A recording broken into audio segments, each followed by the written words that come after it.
Hello दोस्तों, नमस्कार। स्वागत है आपके अपने YouTube चैनल गुरुकुल पॉइंट में। आज दोस्तों मैं लेके आया हूँ मध्यकालीन इतिहास में भक्ति आंदोलन का टॉपिक, जिसमें मैं अब तक 32 वीडियो अपलोड कर चुका हूँ। 32 नंबर वाले वीडियो में हम लोग पढ़ रहे थे सगुण भक्ति के विषय में, जिसमें तुलसीदास के विषय में हम लोग जान चुके थे। थोड़े बहुत जो कवि थे वो छूटे हुए थे, जिनके विषय में जानेंगे। और फिर हम लोग पढ़ेंगे कृष्ण भक्ति शाखा के कवियों के विषय में। ठीक है, तो आइए शुरू करते हैं। वीडियो नंबर 33 भक्ति आंदोलन में राम भक्ति शाखा यानी सगुण भक्ति में जानते हैं वाल्मीकि जी के विषय में। वाल्मीकि जी भी राम के ही भक्त थे। इन्होंने रामायण की रचना की है, जो संस्कृत भाषा में किया है। ठीक है, बहुत फेमस इनकी रचना है।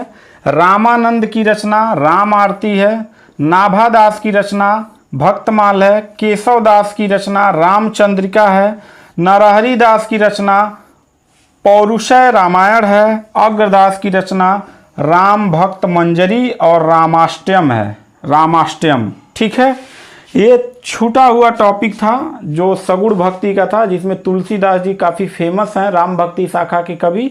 इसके पिछले वीडियो में मैं बता चुका हूँ। ठीक है, इसके बाद एक और हैं ईश्वरदास। ईश्वरदास का रचना भरत मिलाप है और अंगद पैज है। ठीक है, अब आइए शुरू करते हैं कृष्ण भक्ति शाखा के कवि।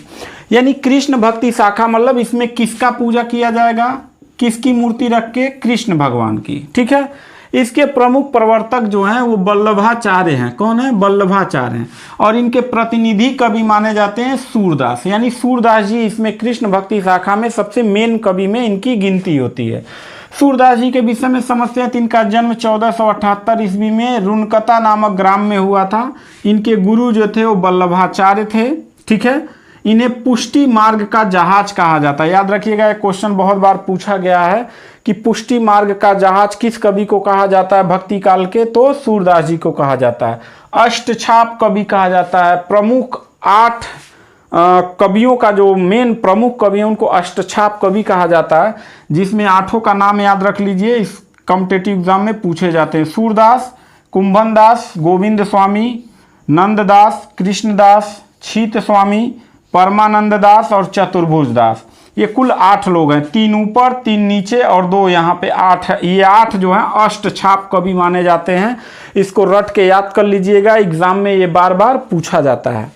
इनकी रचना के विषय में जान लेते हैं। सूरदास जी की रचना के विषय में सूर सागर इनकी सबसे फेमस रचना है, जो ब्रज भाषा में लिखा गया है।